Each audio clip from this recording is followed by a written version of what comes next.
ito sila dito sa table ko, manufacturers ito. Every negotiation, ibang agreement na naman yan. Does not involve money. But one thing is certain, you cannot divulge the contract price agreed upon. Tapos isa, nagkakanvas lang yan. Ang akala siguro nitong mga, for lack of a better word, ayaw ko na lang magsalita. Akala siguro nila yung kontrata sa Sinovac, kontrata sa Pfizer, o yan, sa Pfizer. Gusto ninyong Pfizer, kayo mga senador. In Norway, 25 persons died after receiving Pfizer vaccination. Gusto ninyo, mag-order kami para sa inyo. Yun, gusto ninyo, paulit-ulit. Nandito sa article ng Inquirer. Lahat kayo, you apparently, mas believe kayo sa, itong isa, Senator Risa Ontiveros issued a similar call for the government to follow up Pfizer's EU on approval of the ngayon kung kami ang magsalita, siya na yung nagpo-post ng Sinovac. Actually, may isa sa inyo nagsabi na ito ayaw kong off tangent na mga tirada ninyo. Bakit ba ito si Duterte sa Sinovac ng Sinovac? Hoy, kung sino ka man, ganito yan. Long before pumutok to, tumawag na ako kay President Xi Jinping. Tapos sabi ko, wala kaming resources. We do not know how to make it. Please do not forget the Philippines. Sabi na. But please remember that we will first vaccinate all of our citizens and they run into billions. At saka yung mga allied nila. Meron sa hindi nga magkasya. Kasi yung mga province under their control, let alone yung Tibet, inanex nila. Obligado sila dyan. So, ngayon natin, until the last minute, ito, sabihin uli ni General Galvez sa inyo yan. Hindi yan mabayaran hanggang hindi dumaan kay Dominguez pati sa akin. Itindihan ninyo. Walang pakialam na. All that Galvez can do is just to come to an agreement as representative or agent of the Republic of the Philippines. He has no say sa bayaran kung saan because it is purely papel. Kunin ng manufacturer yan doon sa mga bangko. Kasi doon tayo naghiram at diretso ang bayad galing bangko to the manufacturer. Hindi na tayo makialam yan. And the pricing and the paper will not be final until it is reviewed by the Secretary of Finance kasi siya yung magbayad, pati ako. Kung maintindihan ninyo. So, about time na you just a little bit ninyo yung utak sa corruption. I don't know why are you so occupied sa corruption. Na maghanap kayo, hindi dito, baka sa inyo. Baka sa departamento ninyo, hindi dito sa akin.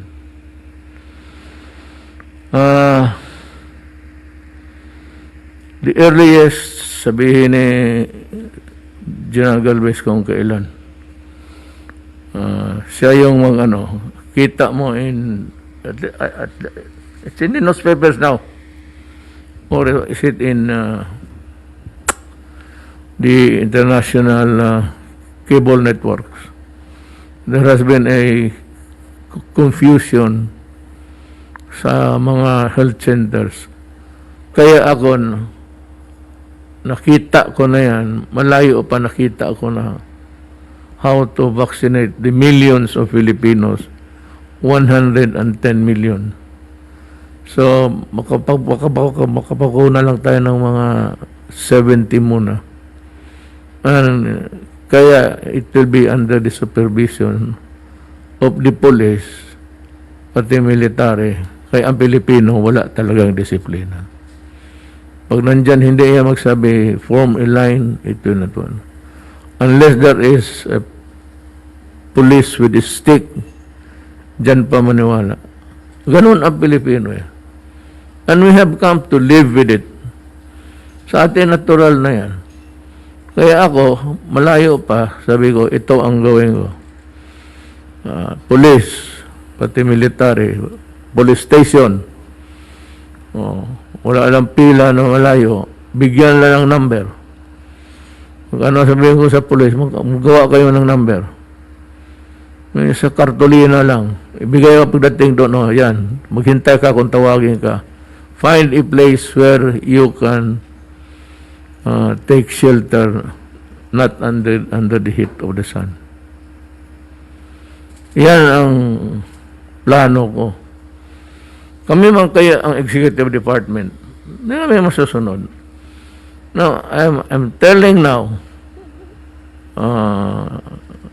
General Galvez, yung game plan niya, sundin niya, with or without the investigation, proceed and implement what we plan to do. Kasi pinagpaguran nun. Never mind about the investigation. Kasi mas lalong matagalan tayo. Kung nandyan na yung bakuna magdating na. And mind you, bago umalis kahapon dito, si Ambassador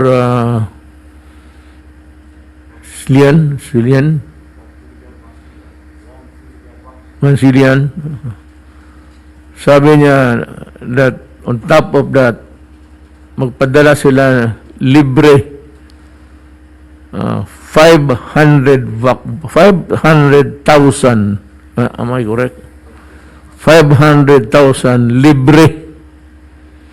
So, unahin itong mga frontliners, mga doctors, nurses, kung sino lang may gusto sa Sinovac. Yung Pfizer, bahala kayo. Nasa sa inyo yan. Lahat ko sinabi ko, lalo na yung isang kahig, isang tuka. Unahin natin yan. Wala nang katawan, walang pagkain. Mas lalong hihina yan kung walang bakuna. Huwag kayong mag-alala kasi itong gobyerno na ito para ito sa mahirap. Did I not tell you noon? Sinabi ko sa inyo, itong gobyerno na ito para ito sa mahirap. Makita naman kung sino yung binibira ko, yun yung hindi bumabayad ng buwis at riding on the popularity because it's so popular. It's a fad now to have this kind of shows, ano-ano, but yet abandoning their duty to government. And you ask protection from government in your business. In return, you pay your taxes correctly. You do not pay your taxes correctly. Ayan ang nangyari sa inyo. So, there will be no opening. I assure you, lahat ng franchise yan, hindi ko i-implement yan hanggang they settle their full accounts with government. Wala kang sabihin lang ninyo na bigyan kayo franchise. For all I care, you can have 1,000 franchise.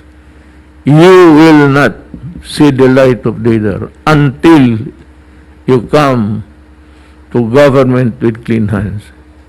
Ika nga eh, he who comes to equity must come with clean hands. So, may magsabihin na maligaya kayo. Wala akong galit. Bayaran mo lang ang gobyerno. Ako, sasaludo ako sa inyo 5 beses. In full attention. Hindi ako galit. Presidente ako yung maliliit na bagay na ganun. Personal.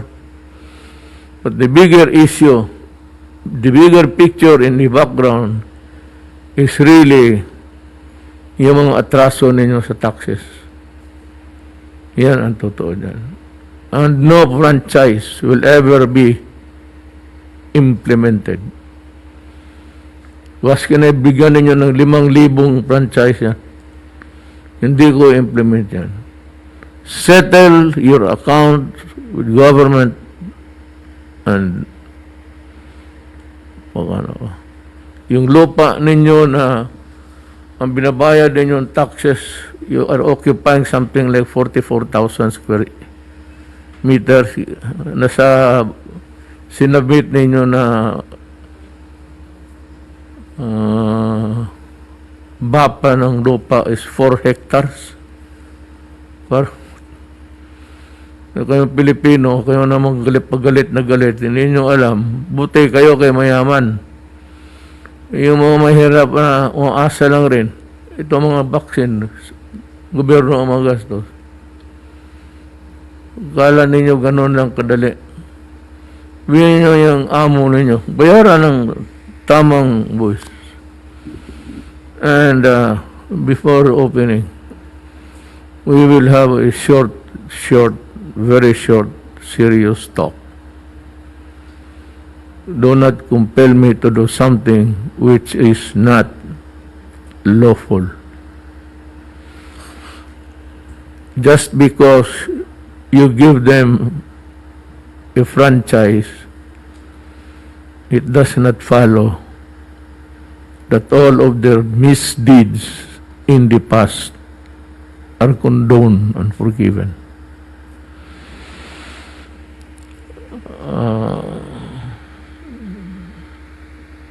Yung ulitin ko ito,